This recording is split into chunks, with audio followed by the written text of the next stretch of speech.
This is Secrets to Win Big, your roadmap to sustained growth. Brought to you by Arjun Sen, founder and CEO of Zen Mango, top brand growth driver, and a former Fortune 500 executive who has been called one of the most marketing intelligent minds in the business. Find him at zenmango.com. And now, here's your host, Arjun Sen. Welcome to Secrets to Win Big with Arjun Sen. Today, it is my pleasure to welcome my VIP guest, Stacey Yudin. Stacey is the CEO at NEP Services. A tech leader, Stacey is known for her unstoppable drive and creating transformative technology to advance nonprofits and build strong communities. She's passionate about the Industrial 4.0 and believes tech is the bridge to building better future for nonprofits. Welcome to Secrets to Win Big, Stacey. Thank you. Thank you for having me. I'm glad to be here. Stacey, in any brand, any business, I really feel there are three kinds of brands, three kinds of leaders. One of many we ignore. Then there are one of few we notice. And then there's one of one who, when we meet, the search stops here. You are one of one leaders. Okay. So as I start going through, I want to congratulate on an amazing career, but I also want to understand what makes Stacey that amazing one-of-one leader that we all want to follow. Well, thank you for the compliment. That's a great way to start our podcast today. I love to take the credit for being the one-on-one leader, but I really can't. I think leadership is a team sport. I'm able to be a leader. I'm able to spend time with clients because I have a great support and executive team alongside. So leadership is really a team sport. It is not just one person. They may represent the company, but really leadership is a team sport. So I encourage and lean into my executives, and I'm very proud to have a strong team of female executives at NEP Services. It really does reflect the power that women can bring when they lead in and lean into leadership. So thank you, but I have to say kudos to my entire team. They allow me to be better. Absolutely. And I think, to me, you have put around you an amazing team. I want to still focus on you a little more. Is it takes a strong leader to see the strength and talent in each one of us around you and connect us all together. So what is that amazing superpower that Stacey has, which allows you to build these teams together? I think one of the areas that I am strong in and that I do excel is connecting with people. And it's about building relationships. That goes for not just your clients and people that you meet socially, but the company that you build is going to be a reflection of the individuals that you hire. And so when we're hiring, and our hiring strategy is really to understand the individual, their goals, their vision, their passion, to see if they're going to be a culture fit for us at NEP, in addition to, their skill set. So I think it's those soft skills that I'm really strong in identifying. I also think that having a mix of leaders on your team, and I'm able to identify and put teams together that represent a diverse perspective. And at NEP Services, we've built platforms that help nonprofits engage with their community, with their donors, and unions are able to get connected with their members. But to do that, we need to represent a variety of perspectives within building that software platform. So hiring, to me, needs to be a very diverse, soft skill led process. And I think our success at NEP is because we've brought on an incredible team of engineers, of client success managers, client success individuals, data specialists, and they all work collaboratively. So I think one of the superpowers I have is being able to see and pick out where teams are struggling, and then, assign and fill those goals with, the right mix, the right recipe, getting all the ingredients together for a successful team, and then ultimately a successful product.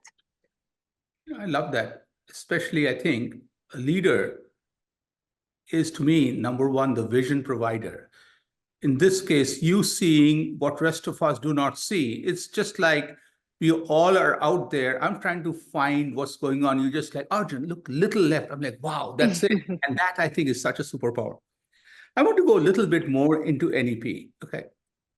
In the world of nonprofits, before NEP came into existence, we really didn't need NEP. But now that NEP is there, I'm like, wow, how did we exist?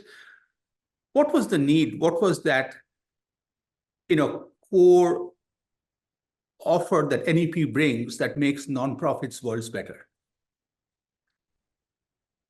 So growing up as someone who's always given back to their community, I've been active working with other local nonprofits, even as a child. I just wanted to help.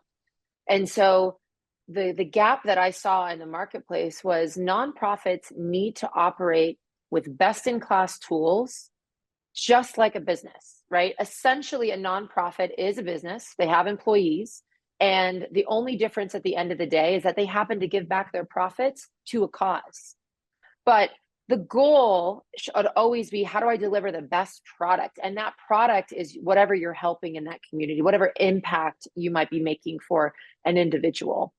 So I saw the gap that nonprofits did not have the same tool set. They didn't have access to an affordable tool set. They could run their nonprofit like a business, strategically, efficiently, cross-team interaction. And so my whole goal was, how do I elevate nonprofits tool set from sort of a mismatch piecemeal solution, and how do I bring a comprehensive communication platform that allows nonprofits and labor unions to build their brand, engage with their followers, and support the operations of running or managing a union or a nonprofit.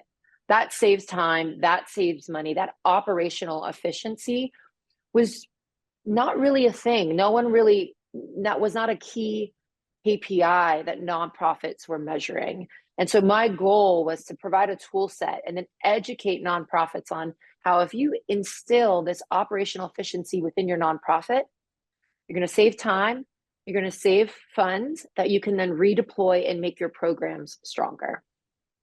I love that. Of course, now I have to ask, Stacey could have done a lot of things in life. What has made Stacey play at the intersection of nonprofits? You just gave us a little idea on that, of course, but I really want to go there. Nonprofit, tech, and operations excellence. So what made you go into those three intersections and be there? Life is a winding journey. I think, like all of us, we set out with a career path in mind, and we take a stab at it and we try it. And I always encourage, we hire interns at NEP because I love hearing the perspective from a younger generation. And, you got to try things. So life is a winding journey, and my career has been just that. I originally thought I wanted to do something completely different in the medical field. But at some point you recognize that your personality, what you're really passionate about, what makes you excited to wake up in the morning, isn't that role. And so it takes a lot of courage to make a career change, to hop to another industry, to start over, or to lean back in after leaving, the working world for a bit of time. And so for me, I took a leap of faith, and I wanted to be a little bit of a maverick. You have to have a lot of high energy and a high tolerance for pain. But being an entrepreneur gave me all of those opportunities to build the platform and build the world the way in which I saw it. I saw a gap in the marketplace. I thought there was a need, and I took a leap of faith and started building tech at NEP. And I'm incredibly grateful that my life intersected and wove from nonprofit and research back to nonprofit management. And I'm grateful that I've had this opportunity. And, not only you, rest of us are grateful that you have done that too, because what I've seen is nonprofits start with the passion. But once you start with a passion, it takes a different skill to transform the passion into a business that you were talking about. And I really feel that it's awesome that you and the team at NEP are providing that. You also talked a second back about life being a journey. In journey, it's usually the best of plannings is good, but once you are on the journey, you face challenges that you've never faced before. So what are some of the big obstacles that you have faced? But more importantly, I want to understand, what is Stacey's reactions when you see the new obstacle in front, a challenge, and how do you tackle it? Maybe that's another superpower of mine, but I think the ability to be flexible and resilient is key to success. Anyone can whiteboard an idea. We can sit down, we can draw a widget, we can think of a solution. But the key to making a successful product and building a successful business is not being afraid to fail and staying curious about the product. So you need to be flexible enough to go to a client, to work with clients that have ideas, that are unhappy, dig into what's uncomfortable. And then be able to take that uncomfortableness and continually work through it. Some of our success, our biggest successes have come from the areas in our platform that were failures. And that's because I stare failure in the face. I want to know when it doesn't work, and I want to know why. And I'm curious to know not just a super level of why it doesn't work. I want to really dig into the process. I spend a lot of time with customers on the ground. I'm sort of customer obsessed. I want to know how they do it, why they do it, why wouldn't you do it this way? And all of those curiousness, asking those questions, that helps us bring back a perspective to our product that we just don't have because we're not using it every day as a client. So I think when you hit those challenges, you hit those roadblocks, you've got to climb over, you've got to be resilient, you've got to dig into the ugly. You've got to stare ugly in the face and understand the why and admit that you failed and go back to the drawing boards. And I think a lot of people have a hard time pivoting and doing the hard work when you're within that failure mode, right? And so the key to success is that flexibility and that persistence to drive through the bottom of that trough so that you can make it through to the other side. And NEP has really been very, very resilient, from our entire staff to our clients. We really do focus on client communication and being client obsessed so that we can be flexible platform. And that's really what's driven our platform to where it is today, is the fact that we've been able to listen well enough and long enough to our clients that have allowed us to iterate beyond those challenges and beyond those walls that other people just, I guess, don't have the resiliency to break through. When you started this answer, I immediately caught on to the two words, and I was very excited that, wow, that's the answer. And the secret is, as you start going through flexibility and resilience. Okay? But as you started talking, I realized many a time we are out of the game and we don't have even a chance to be flexible and resilient till you told me staring failure, literally staring at failure, looking straight at the face, because I really think that's the part where the attitude of a team comes in, because failure happens. Okay. You really, and that to me was the core mindset that he showed me was very powerful, is how do we deal with failure, not look at failure to be a dead end, but literally a stop sign where you are refocusing, coming out stronger. And if we have to name the podcast right away, of course, we'll talk a little more cool things. I right away think that staring failure at the face, I think something around is very powerful to build on. Now, when you look at failure at the rearview mirror, what is some of the cool things you and the team feel? How do you celebrate? How do you move forward? The staring ugly and failure in the face, I think it's all about attitude. And you nailed it on the head, because it's your attitude in that moment that will send a message to your team that we're going to give up and pack our bags and go home, or we're going to go back to the drawing board. We're going to think differently. We're going to ask for advice from our clients.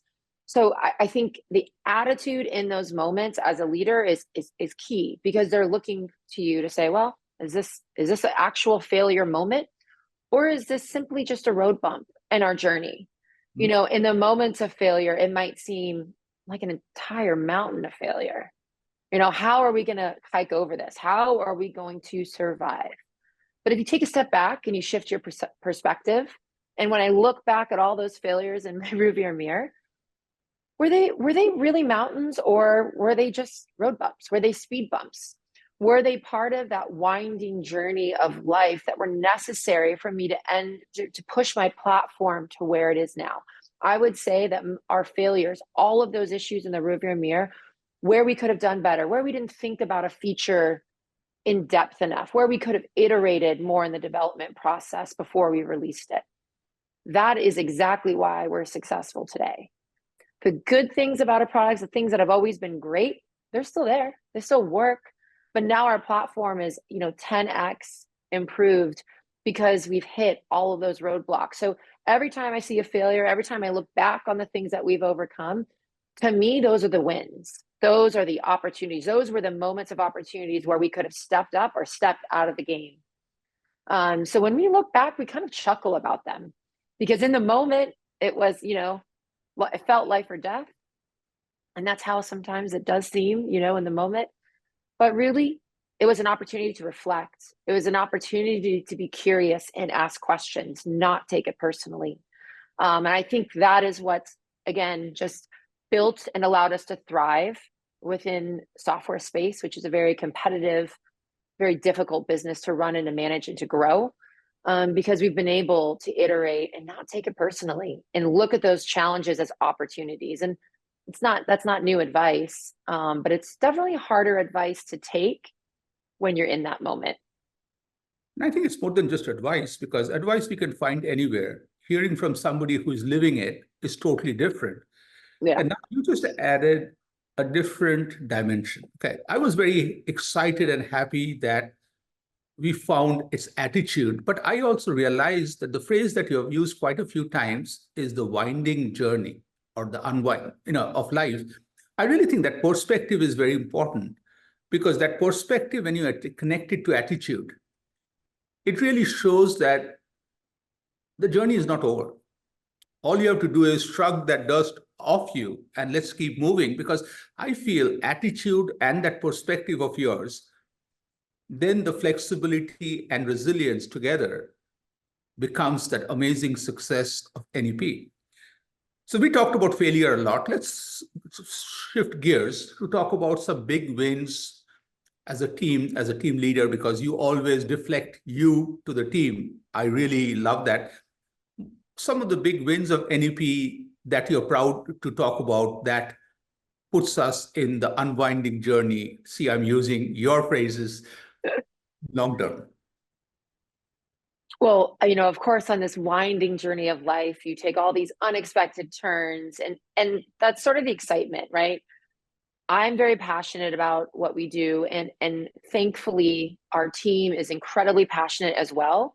I mean, they work with nonprofits. We help change makers make bigger and broader and more impactful change.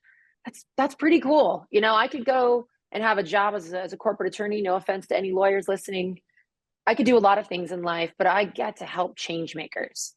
So, some of our biggest wins, and again, this comes back to attitude and mindset and perspective. Some of our biggest wins have been ideas from our clients, working alongside them.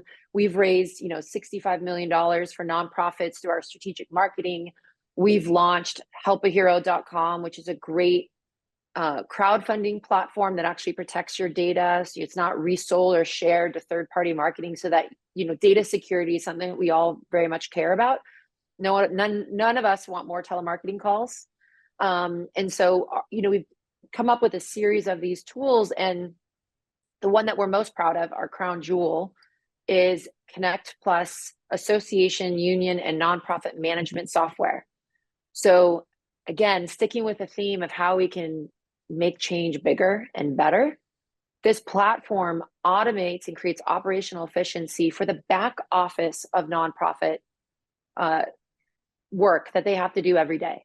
Nonprofits need to communicate. They need to send text messages. They need to get out their yearly fundraising push. Unions need to manage their membership. They need to communicate with their members about benefits and pay, sick leave, issues on the job. Associations need to make sure that their members are in good standing. And so this game-changing software does two things really, really well. It allows us and allows a nonprofit to manage their own CRM database and at the same time deploy a membership or donor experience and communication system all in one. So gone are the days where our clients have to use 6 or 7 tools to get the job done. Our B2B software allows nonprofits to be efficient. You spin it up, you send a message, you select your group, out it goes. So when I can help them be more efficient, and that's a big win for us, if I can help them be more efficient, then my leaders on the ground can spend time with the members on the ground with actual policymakers, making sure that the change that they want to make in the community is being executed. They don't have to worry about the back office stuff. And that really, again, is really it's driving impact and it's driving change for our leaders that can then affect positive change in their communities. So we're really, really proud of that. Connect Plus platform is an incredible tool, and we're very proud that we recently won an award with Fast Company as the one of the most innovative platforms in North America. We were number 8 on the list. So we're incredibly grateful and proud to be recognized for our dedication to the nonprofit space. That's huge. And as I'm listening to this section of our conversation, again, I want to go back to nonprofits are change makers. NUP is literally the catalyst. You're amplifying change makers. Like without you, they still would make the change. You are helping them make more change better and also making their life easier where they do more of the things that's fun to them. You are the core behind the scenes to make the business run more fluently. I love that. Okay. So finally, Stacey, in the last section, I want to get a little personal and taking your permission. You just leave this conversation and find an Evite invite. And the Evite comes from an 18-year-old Stacey today, and 100-year-old Stacey. And 2 specific questions. Where would you plan the meeting of those 3 Staceys? And second is, when they walk in, what would be the first thing Stacey 18 will say? What's the first thing Stacey today will say? And what's the first thing Stacey 100 will say? So where is this meeting? And what's the first thing each one will say? Wow. I don't know if we want to hear what Stacey 18-year-old would say. Well, I think on the theme of our conversation today, life is a journey. It's a winding road. And so in my mind, I'm a beach girl. So you want to get personal. I love the beach. There's nothing like the smell of salt, ocean air. So we would definitely be reconvening at the beach, my current, former, and future self. And I think my 18-year-old self would say, when I was 18, I was very passionate. I had a lot of energy, wanted to conquer the world. I probably didn't have as much patience as I should have. So I think myself today would say to my 18-year-old self, have faith, have a little bit more patience, and listen. The more I've listened to my colleagues, to my customers, to the marketplace, the more I really, really listen closely. That would have helped me pivot earlier, and I would have, been able to scale even faster. That's hard for an 18-year-old. The advice of my 100-year-old self, it probably would be enjoy the journey. A lot of us spend a lot of time working. I think over half your life, you spend with your colleagues and working. And I think as a 100-year-old self, I want to make sure I look back at this winding journey and I've enjoyed the ride. And so, that's something that I'm focusing on in the next decade is I want to make sure that as I build my company and we hire and train more employees, we build a team, a family that they're taken care of along the way. They're spending time with their family. They have balance, that they're enjoying the journey as well. And I think it's a really unique situation to have that opportunity to enjoy the journey, even at work. So I think that would be the advice my ancient 100-year-old self would give, would be to take a deep breath, enjoy the smell of the ocean, and really enjoy those little moments in the journey.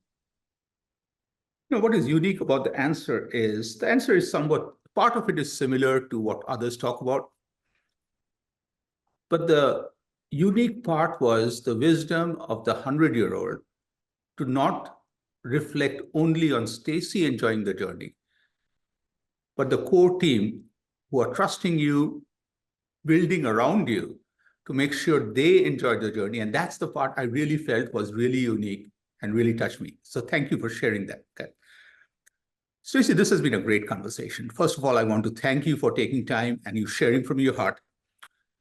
Secondly, is there anything else you want to add? And finally, because you answered every question of mine, if there's any questions you have for me, it's only fair that you ask too. Oh, wow. Putting me on the spot. Now the microphone's on my side. I would say that there's a lot of opportunity in the nonprofit space and union space to innovate. And if anyone out there wants to be part of our journey and wants to be a part of our mission in life, I would love to hear from them. So they can go on our website, send us a note, follow my LinkedIn, follow our company page. We would love to work and collaborate with nonprofits across the country, around the world. We'd love to share our tool sets, to strategize, and mostly learn from them, be collaborative. It is a journey, and the journey takes more than one person. It's a partnership. It's not just us. It's our customers. It's our client. It's communities. So that would be my last and final comment. Would be just an open ear to listen and to learn to those around me. And then my question for you would be, why do you choose to do a podcast with leaders? And what is your obsession with winning big? Because there's nothing I like more as a former athlete than winning big. So why do you choose to lead your podcast with Win Big? I just think life needs to have a meaning that we are going all out. Okay. And Win Big could be very different. Okay. For me, when I was 7 years old, that soccer match, being the goalie, and when the ball came, just deflecting and getting the ball out, that was Win Big. And I just think as we go forward, I think winning big helps each one of us taking us seriously, because if I don't take myself seriously, the world won't. And I also realized that talking to people, leaders in all walks of life around the world, there's a few things those are common. Leaders who go further realize it's about the team. It's how they choose the team, how they motivate the team, how they send who to bat next. And at the end, if I summarize everything, I have found there are 4 roles of leaders. That's it. And you nailed all of them. And I just was like, wow, like you were talking about all of them. That's very powerful. And I'm not saying it to make you feel good. This is exactly the 4 roles. Okay? Number 1 is vision. Leaders not only see, but then they will come sit next to me, your head of marketing, by saying, Arjun, not there, here. Head of operations, look here. So letting all of us see the vision from where we are is very important, because that's where the battle is lost.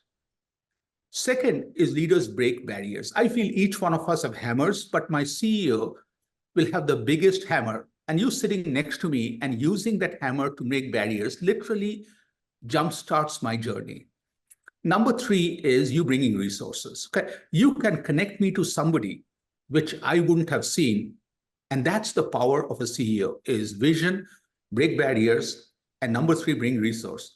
And the 4th and the most fun thing leaders do is be a cheerleader. Like you are in a unique and the best seat in the house to see individuals in your team accomplish.